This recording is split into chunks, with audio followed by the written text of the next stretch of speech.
Ćao ljudi, u ovom videu mi nastavljamo sa pričom kako slikate kao profesionalac, da vaš rad ima prepoznatljivost. Video je moje iskustvo, moje lično iskustvo i definisat ćemo prvo šta je stil. Stil slikanja je kad vam neko kaže wow, ja tvoju sliku mogu da prepoznam bez tvojeg potpisa. To je stil i kako izgraditi stil. Ovo je moj način kako sam ja radila. Posle studija ja nisam imala nikakav stil, iako smo na studijama imali ispit iz slikanja i ispit iz crtanja, koji sam položila sa 10. Ja kad sam izašla, ja sam lepo slikala i to je to. Znači ja sam savladala to, da kažem, taj slikarski zanat. Mogla sam nešto da izgleda apsolutno realno, da izgleda u bilo kom stilu, ali ja nisam imala svoj lični identitet.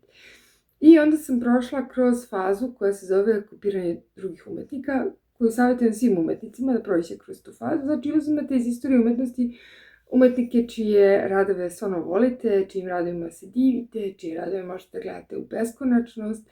Kada odete u strane muzeje, vi zastanete pored tih radova i uzela da ih kopiram. To su uglavnom bili prerafaeliti, Botticelli, to je bio Leonardo, Raffaello, Rembrandt, Rubens. Znači, otprilike, da kažem, od klasicizma pa do impresionizma. Pokušala sam da kopiram i Manea, i Monea. Znači, uzimala sam radove i onda sam bukvalno i pokušala da iskopiram 100%. I šta je dobro kod kopiranja? Što vi učite tehnički da izradite tu sliku u određenom stilu i što definišete šta vam se kod vrste slikanja zaista sviđa, jer je mnogo bitno da definišete u čemu vi uživate i u kom vizualnom identitetu vi uživate. Jer kod slikarstva je jako bitno da vi ne pitate druge, nego dubinski da se preispitujete. I onda dolazimo do dela kada vi savladate tehniku, već ste nekako definisali šta vam se sviđa. Kao ja sam definisala da mi se sviđa prosto taj narativni tok prerafaelita, da mi se sviđaju bajke, da mi se sviđaju ilustrativne slike, a opet nekada da mi se sviđa kolorit impresionista, da mi se sviđa to neko plavetnilo koje su oni koristili, da mi se sviđa njihov način slikanja prirode. Ja sam nekako sklopila i prosto uradila sam gomilu slika u tom stilu i vidjela da je to to i svesna sam da se taj stil menja vremenom i da neće uvijek biti isti, da ja ću da se izmenim i to je dobro ono što sam pričala, da umetnik ima svoje cikluse. I onda dolazimo do dela koji sam ja pričala u prošlom videu, a to je lična poezija ili poezija duše. Ovo je moj pristup. Vi možete naći svoj pristup, ali jako je bitno da nađete svoj lični jezik, svoju ličnu, tu umetničku poeziju.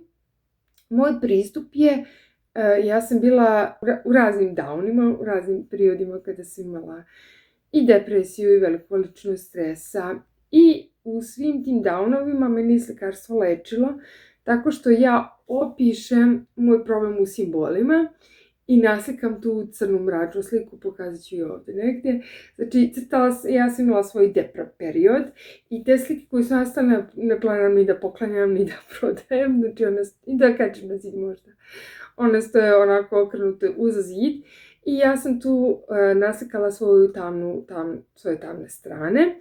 U nekom videu ću baš onako objašnjavati šta one narativno govore, ali je problem da sam ja tu crnilo izbacila iz sebe i poenta ove priče je da tama stvara svetlo. Vi morate prvo da detektujete tamu svoje duše da bi mogli da ponudite svetlo. To jest mora prvo da bude poezija crna, bar kod mene je tako, možda ste vi ekstremno pozitivna osoba koja se izlečila, ishilovala, prošla kroz crne faze, ali ja nisam bila u tom fazonu, ja sam morala da prođem, da kažem, taj neki mračni period i da definišem šta je svetlo koje ja mogu da ponudim ljudima, šta je ono što bi moglo da se nađe na njihovim zidovima.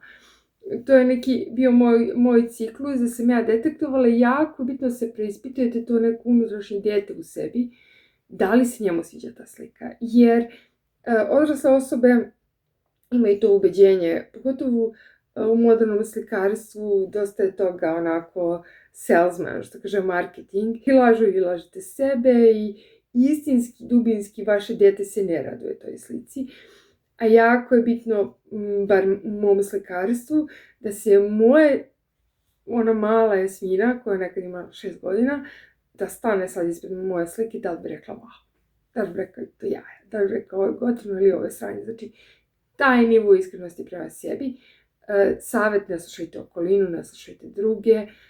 Dobro je da nosite svoje crteže i radove i slike stručnim ljudima, ali nemojte previše da ih slušate. Kako vam kažem, ponekad previše sujete je kod tom slikarskom svetu i oni vam neće reći baš sve iskreno, može da se desi da vas puste, kao što su mene spuštali u prošlosti, a možete desiti da vas i previše hvale. Tako da, dobro je da odnosite radove, da se oslobodite i da nemate taj strah od kritike, znači da se oslobodite, pokazujete vaše radove i da pokazujete, ne znam, ljudima koji imaju veće umetničke karijere, koji imaju više znanja od vas, za koje smatrate da su, ne znam, slikarske veličine, dobro je da im pokazujete radove. I ako su baš slikarske veličine, oni će imati lep pristup prema vama. Ako su sujeta, onda je samo marketing, onda nije slikarska veličina. Eto, to je to. I oslobodite se od straha, ali ipak suštinski slušajte samog sebe, slušajte šta vam to unutrašnje dete govori u vašoj slici i slušajte šta vi možete da ponudite posmatraču, koji deo vaše duše može da ponudi nekome nešto, da ta slika uđe u dom, uđe u kancelariju, uđe u galeriju, šta posmatrač može da vidi na vašoj slici. Sve to. Eto, ovo je kratak video, još ćemo razložiti temu, vi mi ostavite u komentarima vaše mišljenje. Ja odgovaram na sve komentare, ako ne odgovorim odmah, odgovorit ću sigurno. I jako se radujem vašim komentarima, hvala vam za dosadašnje komentare koje ste ostavili, ste najdivnija publika. Ćao, čao, čao.